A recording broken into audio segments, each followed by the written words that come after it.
So I thought it'd be interesting to kind of document the process of going about a color study, and going through like sketching out these new ideas for different paintings that I've been thinking about recently, and to kind of document it with some of these ideas that have been floating around my mind. And I thought it'd be really interesting just to be able to show what's on my mind now with the initial conception of some of these ideas that I'm exploring versus what the final outcome is with the finished painting. Because I've found that like there's quite like a metamorphosis between the initial ideas I have when I'm starting a painting versus the final painting when it's actually complete. And I think that'd be pretty cool just to show how these ideas morph in addition to the actual like paintings themselves. And so I've been thinking a lot about recently this idea of like the divide between the unconscious and conscious, referring a lot to Carl Jung and some of those ideas associated around that. And it seems like through a lot of different reasons, like kind of the progression that we're going is that this divide between these two antithetical but part of who we are ways of being are becoming less and less of there's becoming less and less of a wall dividing them. And I think the advancements of technology and just this very slow chipping away at these ideas that are these aspects of who it is that we are as humans that are becoming slowly brought more into light. And I think this is just going to become more and more extrapolated over time. And I think this is kind of the trajectory we're going, is where this like, you could think of from a very metaphysical standpoint of like one of the roles of the human is like we're slowly making the unconscious conscious. And it doesn't mean that we'll ever fully, it's not saying that like the well of the unconsciousness is something that could be fully mined or retrieved from, but that seems to be what it is like of human endeavor of, making unknown things known and expanding the scope of the landscape of what it means to be human. And so I was trying to figure out like, this idea of like this duality, like collapsing into a singularity of just a totality of like there's not a divide anymore between the conscious and unconsciousness, or like between like self and the other, matter, spirit, like these dichotomies like burning off into a unity. And I was thinking like one of the strongest like symbolisms of dichotomy is like even like the creation story of the Bible, like the sky and the water, the divide, the horizon, and the dark waters of the unconsciousness is a common motif of the ocean of the unknown. And I think that's really like the best kind of symbolism for the unconsciousness is the ocean. And so I thought, well, what would it be like if there wasn't this divide anymore? And so there's this situation where humans, the consciousness is purely interacting with the unconsciousness at will. So there's this alien environment that is the ocean is all of a sudden brought in unison with the trains that we navigate in our everyday life. And I thought this would be a really interesting idea because, the ocean like is quite all these alien things that live in the ocean are so foreign to humans, but yet they're still natural and they're part of what it means to be alive, to be part of life.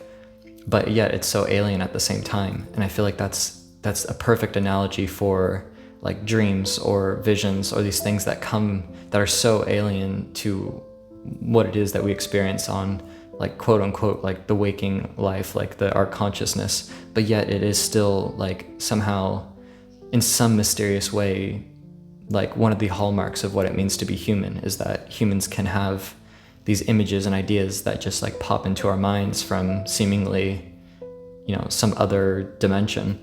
And so I think like this is kind of an interesting symbolism and environment to play around with, and that's kind of what I'm exploring here.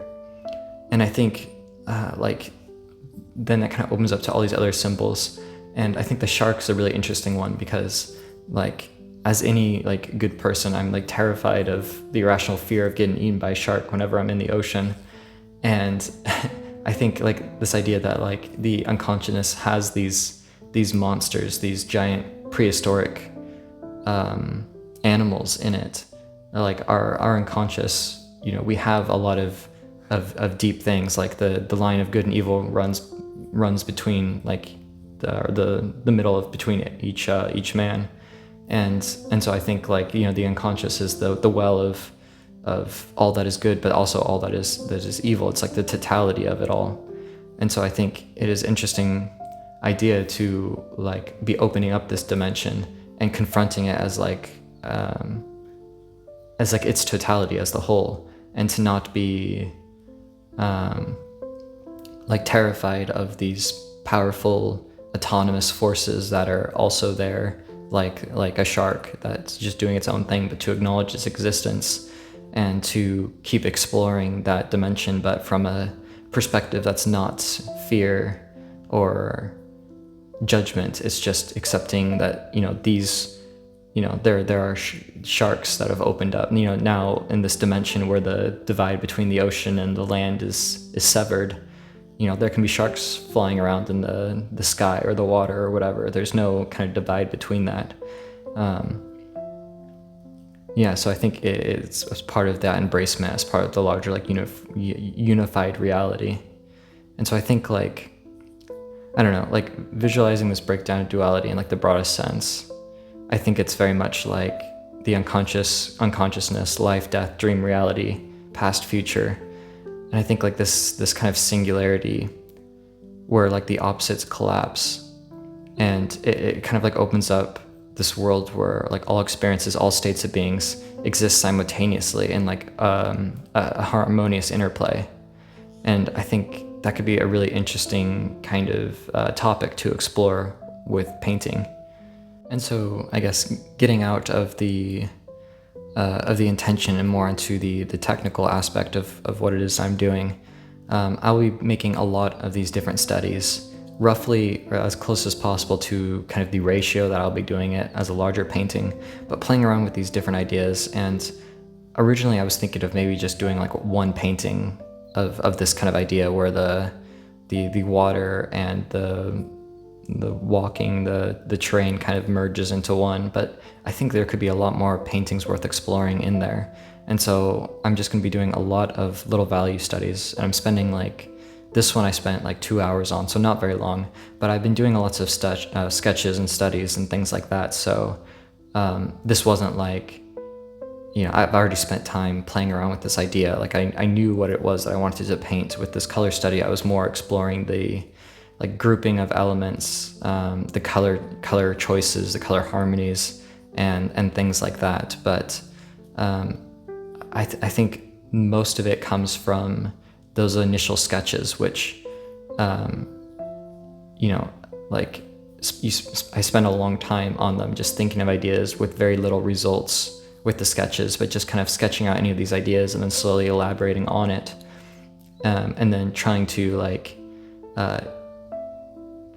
decluster or expand upon whatever this compressed data set that I try to like illustrate with the sketches into more of a color study. And then it's at this point when I do a color study that I have a really good sense of like, okay, could this be an actual painting, or should it just always just not go further than that?